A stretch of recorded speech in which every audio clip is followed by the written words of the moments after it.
Hey everyone, welcome back to another video. Just before the video starts, I just wanted to let you know that we do have a Discord server with lots of help on your Hackintosh and general computing. If you wish to join it, it's in the description below and I'll see you there. Let's get on with the video. Hey everyone, welcome back to another video. Today I'm going to be showing you how to install Proxmox Monterey the new way. But it's going to be easier today because we've got a one-click setup. So you can see I'm on archive.org here, and all we're going to do is download the torrent file. Now, because obviously I'm making this video, there is no torrent file, but on the download options you should see a torrent file. So you want to download that and it'll give you a .torrent file. What you need is a torrent client such as Qubit torrent or transmission. I've got it running on a Docker container, so you can do the same thing. But you can see if I go to add, choose files and then select the file and click add, you'll get something like this. So it'll download. It's about 35 gigs in size, so you need good bandwidth to download it quick. And then you can see on the files section that we've got a VZ dump, which is a backup file, and basically that's what we need. So all we need to do is we need to upload this using a software called WinSCP. Now, if you have a SMB share on your network attached storage drive, if you're that advanced, you can literally just drop it into the backups part on that. But if you're just using the local drive and have no extra drives or network attached storage devices, then you're going to have to do it the way that I am now. So we're going to need something called WinSCP, so you can literally go on the internet, type it in and download it. It's 11 megabytes in size, but when you download it you'll see a setup screen, and basically you just go through that as you would with any other program, and then you'll be met with this screen.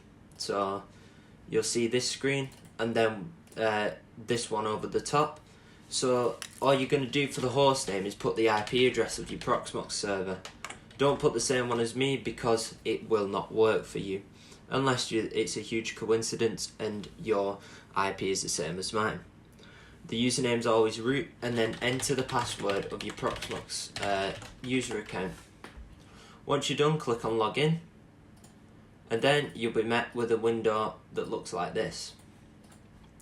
So this is the root folder. You can see this is the remote directory. So this is actually the Proxmox server on the right, and then on the left is my PC.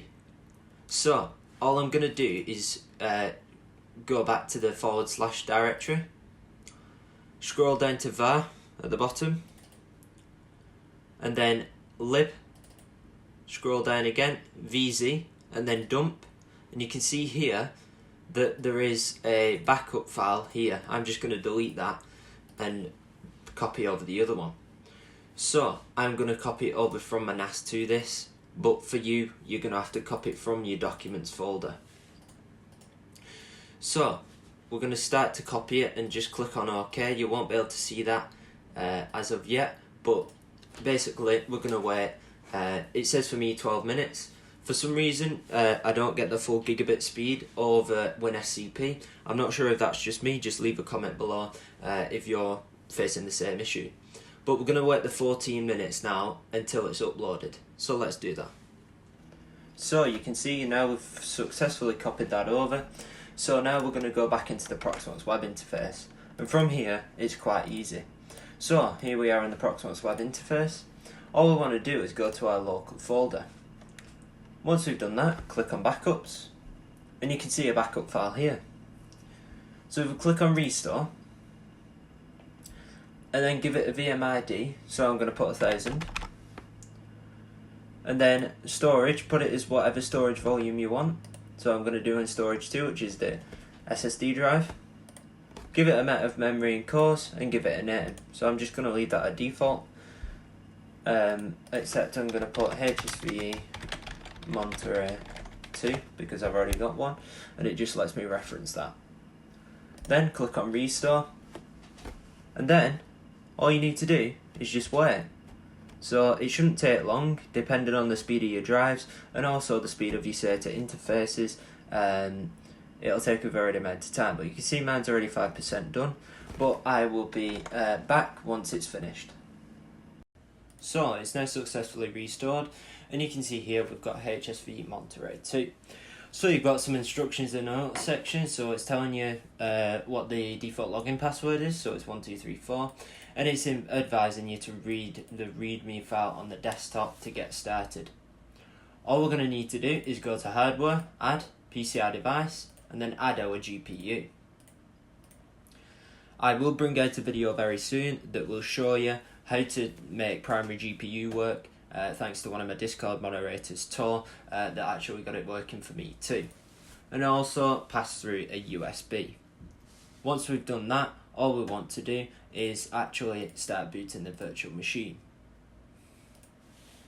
So what I'm going to do is I'm going to start the I'm not going to pass through the GPU, just so then you can see this without any need to capture the screen. So you'll get obviously your open core, you press enter as usual, and you can see it's actually loading. So just like that, you've got a fully set up Monterey. The magic is where you head onto the desktop. So we're almost loaded into macOS. So you can see if we put 1234 and enter, let's log in. Then once we've logged in, on the desktop you can see we've got package files. Also, by the way, you might get that replaced with the EFI folders if we do not manage to get the package file workings, which they're not at the moment. But if we open up the readme file, you can see that it says use the package files on the desktop to install the correct EFI. But if you don't have the package files and you have the folders, basically all you do is use OpenCore Configurator and then copy over the correct EFI folder. Also, you have to remember that it's free, and I'm showing you how to do that for free. So if you'd like to donate to support this project that me and my Discord moderator Tor has put together, please visit the donations page. Anyway, thanks ever so much for watching this video. Hopefully you found the templates useful. If you did, please leave a like, and if you do need any help, please visit my Discord server. Thanks ever so much for watching this video. Goodbye.